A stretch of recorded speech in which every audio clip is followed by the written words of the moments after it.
श्री गणेशाय नमः। वागर्थाविव संपृक्तौ वागर्थ प्रतिपत्तये जगतः पितरौ वन्दे पार्वती परमेश्वरौ। श्रीमद्भागवत महापुराण दशम स्कंध 30वां अध्याय। भगवान श्री कृष्ण के विरह में गोपियों की दशा। ओम नमो भगवते वासुदेवाय।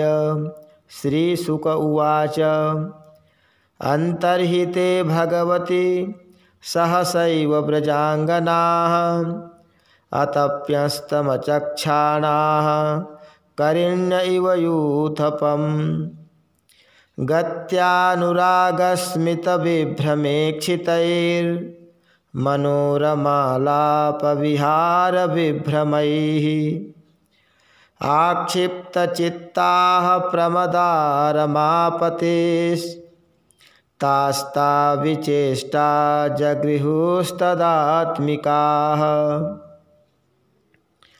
श्री सुखदेव जी कहते हैं, परीक्षित, भगवान सहसा अंतर्धान हो गए। उन्हें न देखकर ब्रज युवतियों की वैसी ही दशा हो गई जैसे यूथपति गजराज के बिना हथिनियों की होती है। उनका हृदय विरह की ज्वाला से जलने लगा। भगवान श्री कृष्ण की मदोन्मत्त गजराज की सी चाल, प्रेम भरी मुस्कान, विलास भरी चितवन, मनोरम प्रेमालाप, भिन्न भिन्न प्रकार की लीलाओं तथा श्रृंगार रस की भाव भंगियों ने उनके चित्त को चुरा लिया था। वे प्रेम की मतवाली गोपियाँ श्री कृष्णमय हो गईं और फिर श्री कृष्ण की विभिन्न चेष्टाओं का अनुकरण करने लगीं। अपने प्रियतम श्री कृष्ण की चाल ढाल, हास विलास और चितवन बोलन आदि में श्री कृष्ण की प्यारी गोपियाँ उनके समान ही बन गईं। उनके शरीर में भी वही गति मति, वही भावभंगी उतर आई। वे अपने को सर्वथा भूलकर श्री कृष्ण स्वरूप हो गईं और उन्हीं के लीला विलास का अनुकरण करती हुई मैं श्री कृष्ण हूँ, इस प्रकार कहने लगीं। वे सब परस्पर मिलकर ऊंचे स्वर से उन्हीं के गुणों का गान करने लगीं और मतवाली होकर एक वन से दूसरे वन में, एक झाड़ी से दूसरी झाड़ी में जा जाकर श्री कृष्ण को ढूंढने लगीं। परीक्षित, भगवान श्री कृष्ण कहीं दूर थोड़े ही गए थे। वे तो समस्त जड़ चेतन पदार्थों में तथा उनके बाहर भी आकाश के समान एक रस स्थित ही हैं। वे वहीं थे, उन्हीं में थे, परंतु उन्हें न देखकर गोपियाँ वनस्पतियों से, पेड़ पौधों से उनका पता पूछने लगीं। गोपियों ने पहले बड़े बड़े वृक्षों से जाकर पूछा, हे पीपल, पाकर और बरगद, नंद नंदन श्याम सुंदर, अपनी प्रेम भरी मुस्कान और चितवन से हमारा मन चुराकर चले गए हैं, क्या तुम लोगों ने उन्हें देखा है? कुरबक, अशोक, नागकेसर, पुन्नाग और चंपा, बलराम जी के छोटे भाई जिनकी मुस्कान मात्र से बड़ी बड़ी मानिनियों का मान मर्दन हो जाता है, इधर आए थे क्या? अब उन्होंने स्त्री जाति के पौधों से कहा, हे बहन तुलसी, तुम्हारा हृदय तो बड़ा कोमल है, तुम तो सभी लोगों का कल्याण चाहती हो। भगवान के चरणों में तुम्हारा प्रेम तो है ही, वे भी तुमसे बहुत प्यार करते हैं। तभी तो भंवरों के मंडराते रहने पर भी वे तुम्हारी माला नहीं उतारते, सर्वदा पहने रहते हैं। क्या तुमने अपने परम प्रियतम श्याम सुंदर को देखा है? प्यारी मालती, मल्लिके, जाति और जूही, तुम लोगों ने कदाचित हमारे प्यारे माधव को देखा होगा। क्या वे अपने कोमल करों से स्पर्श करके तुम्हें आनंदित करते हुए इधर से गए हैं? रसाल, प्रियाल, कटहल, पीतसाल, कचनार, जामुन, आक, बेल, मौलसिरी, आम, कदम्ब और नीम तथा अन्यान्य यमुना के तट पर विराजमान सुखी तरुवरों, तुम्हारा जन्म जीवन केवल परोपकार के लिए है। श्री कृष्ण के बिना हमारा जीवन सूना हो रहा है, हम बेहोश हो रही हैं। तुम हमें उन्हें पाने का मार्ग बता दो। भगवान की प्रेयसी पृथ्वी देवी, तुमने ऐसी कौन सी तपस्या की है कि श्री कृष्ण के चरण कमलों का स्पर्श प्राप्त करके तुम आनंद से भर रही हो और तृणलता आदि के रूप में अपना रोमांच प्रकट कर रही हो? तुम्हारा यह उल्लास विलास श्री कृष्ण के चरण स्पर्श के कारण है, अथवा कामना अवतार में विश्वरूप धारण करके उन्होंने तुम्हें जो नापा था उसके कारण है? कहीं उनसे भी पहले वराह भगवान के अंग संग के कारण तो तुम्हारी यह दशा नहीं हो रही है। अरे सखी हरिणियों, हमारे श्याम सुंदर के अंग संग से सुषमा सौंदर्य की धारा बहती रहती है। वे कहीं अपनी प्राण प्रिया के साथ तुम्हारे नयनों को परमानंद का दान करते हुए इधर से ही तो नहीं गए। देखो देखो, यहाँ कुलपति श्री कृष्ण की कुंद कली की माला की मनोहर गंध आ रही है, जो उनकी परम प्रेयसी के अंग संग से लगे हुए कुछ कुंकुम से अनुरंजित रहती है। तरुवरों, उनकी माला की तुलसी में ऐसी सुगंध है कि उसकी गंध के लोभी मतवाले भंवरे प्रत्येक क्षण उस पर मंडराते रहते हैं। उनके एक हाथ में लीला कमल होगा और दूसरा हाथ अपनी प्रेयसी के कंधे पर रखे होंगे। हमारे प्यारे श्याम सुंदर इधर से विचरते हुए अवश्य गए होंगे।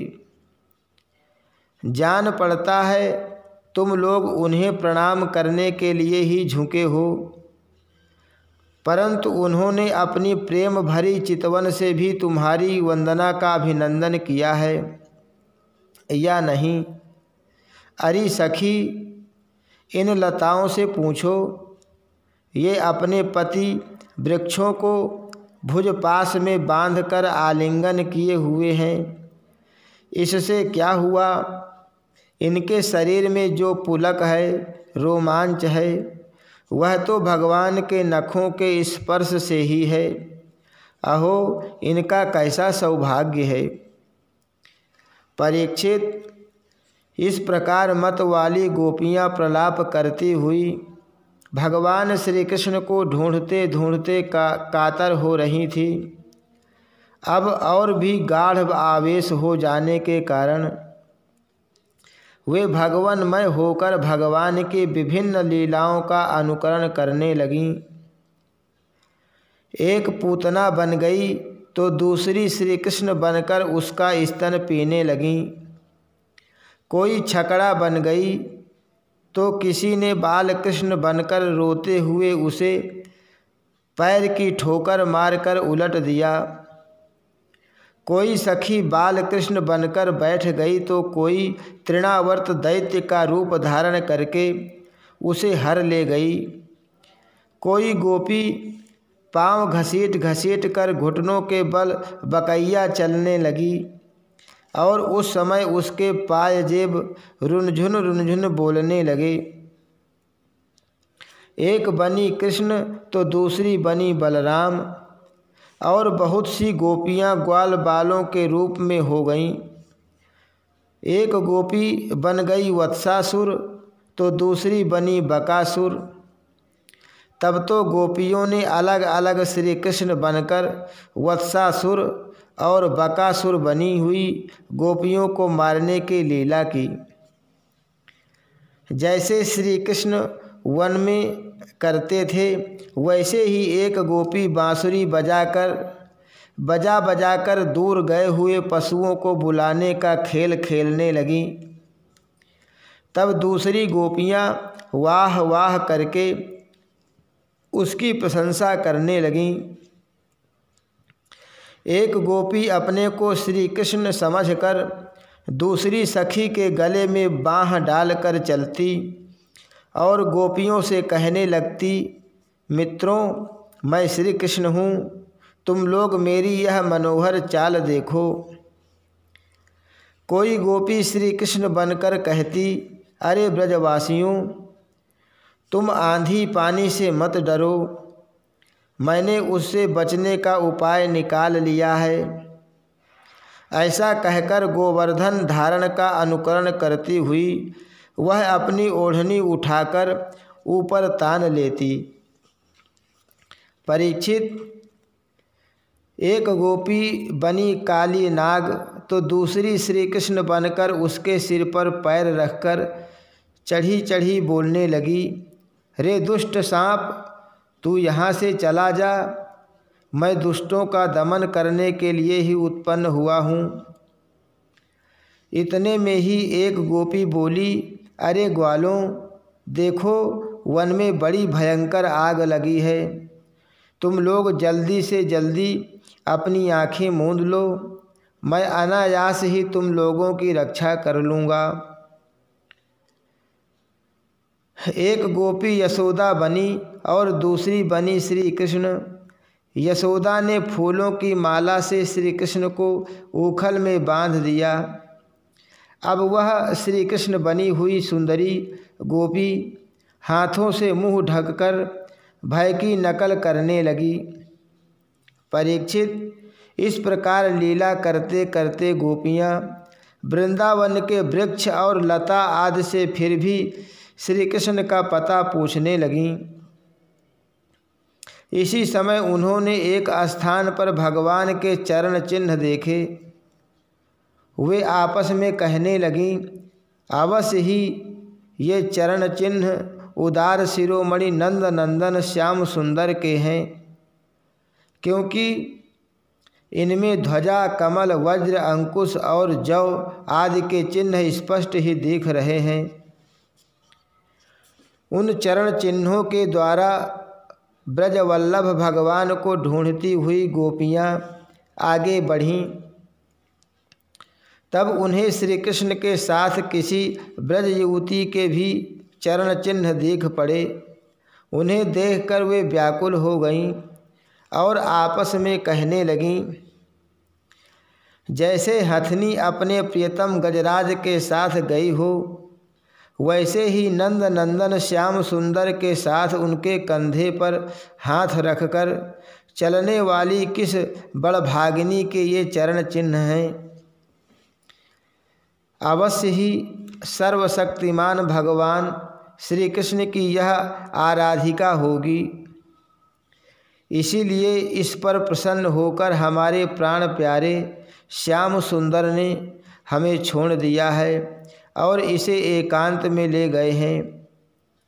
प्यारी सखियों, भगवान श्री कृष्ण अपने चरण कमल से जिस रज का स्पर्श कर देते हैं वह धन्य हो जाती है। उसके अहोभाग्य हैं, क्योंकि ब्रह्मा, शंकर और लक्ष्मी आदि भी अपने अशुभ नष्ट करने के लिए उस रज को अपने सिर पर धारण करते हैं।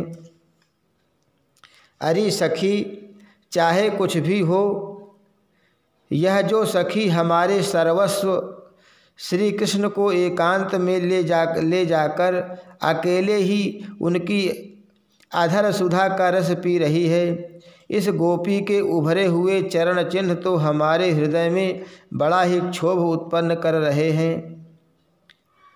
यहाँ उस गोपी के पैर नहीं दिखाई देते।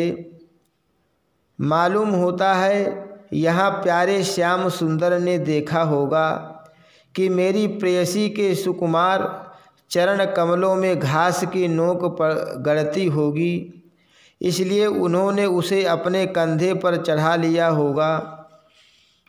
सखियों, यहाँ देखो, प्यारे श्री कृष्ण के चरण चिन्ह अधिक गहरे बालों में धंसे हुए हैं। इससे सूचित होता है कि यहाँ वे किसी भारी वस्तु को उठाकर चले हैं। उसी के बोझ से उनके पैर जमीन में धंस गए हैं।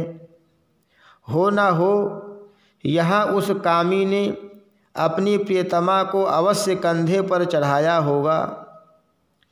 देखो देखो, यहाँ परम प्रेमी ब्रजवल्लभ ने फूल चुनने के लिए अपनी प्रेयसी को नीचे उतार दिया है और यहाँ परम प्रियतम श्री कृष्ण ने अपनी प्रेयसी के लिए फूल चुने हैं। उचक उचक कर फूल तोड़ने के कारण यहाँ उनके पंजे तो धरती में गड़े हुए हैं और एड़ी का पता ही नहीं है। परम प्रेमी श्री कृष्ण ने कामी पुरुष के समान यहाँ अपनी प्रेयसी के केश संवारे हैं। देखो, अपने चुने हुए फूलों को प्रेयसी की चोटी में गूंथने के लिए वे यहाँ अवश्य ही बैठे रहे होंगे। परीक्षित, भगवान श्री कृष्ण आत्मा राम हैं। वे अपने आप में ही संतुष्ट और पूर्ण हैं। जब वे अखंड हैं, उनमें दूसरा कोई है ही नहीं, तब उनमें काम की कल्पना कैसे हो सकती है। फिर भी उन्होंने कामियों की दीनता, स्त्री पर वशता और स्त्रियों की कुटिलता दिखलाते हुए वहाँ उस गोपी के साथ एकांत में क्रीड़ा की थी, एक खेल रचा था। इस प्रकार गोपियाँ मतवाली सी होकर, अपनी सुध बुध खोकर एक दूसरे को भगवान श्री कृष्ण के चरण चिन्ह दिखलाती हुई वन वन में भटक रही थी। इधर भगवान श्री कृष्ण दूसरी गोपियों को वन में छोड़कर जिस भाग्यवती गोपी को एकांत में ले गए थे, उसने समझा कि मैं ही समस्त गोपियों में श्रेष्ठ हूँ। इसीलिए तो हमारे प्यारे श्री कृष्ण दूसरी गोपियों को छोड़कर, जो उन्हें इतना चाहती है, केवल मेरा ही मान करते हैं, मुझे ही आदर दे रहे हैं। भगवान श्री कृष्ण ब्रह्मा और शंकर के भी शासक हैं। वह गोपी वन में जाकर अपने प्रेम और सौभाग्य के मद से मतवाली हो गई और उन्हीं श्री कृष्ण से कहने लगी, प्यारे, मुझसे अब तो और नहीं चला जाता, मेरे सुकुमार पांव थक गए हैं। अब तुम जहाँ चलना चाहो मुझे अपने कंधे पर चढ़ाकर ले चलो।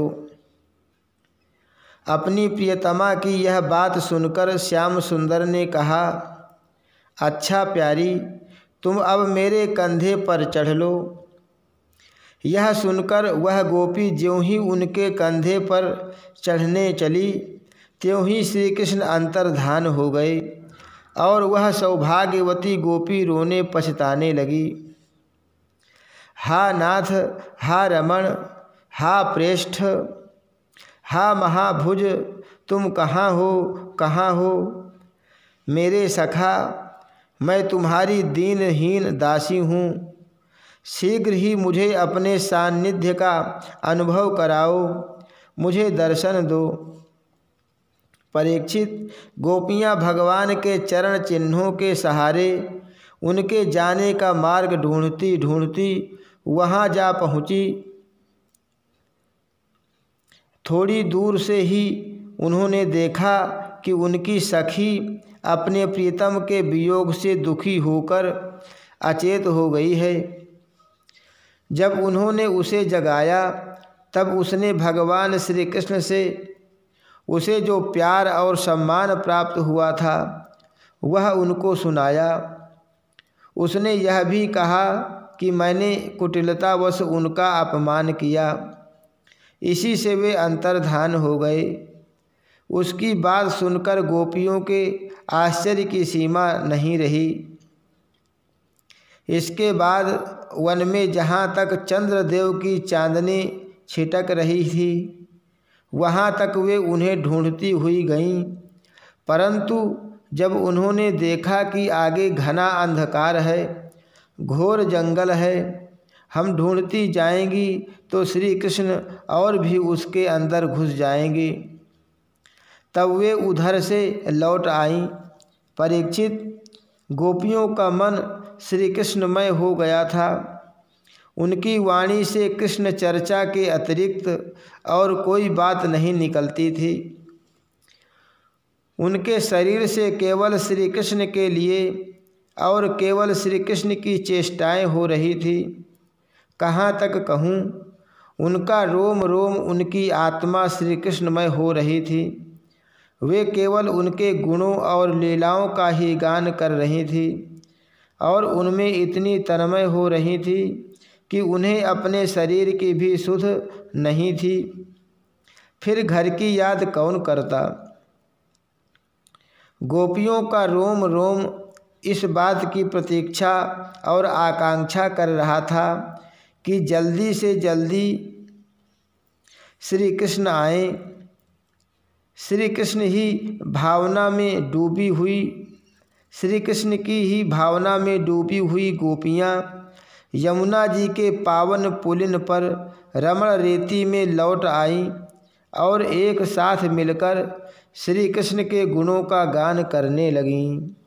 हरि शरणम श्री कृष्णार्पणमस्तु।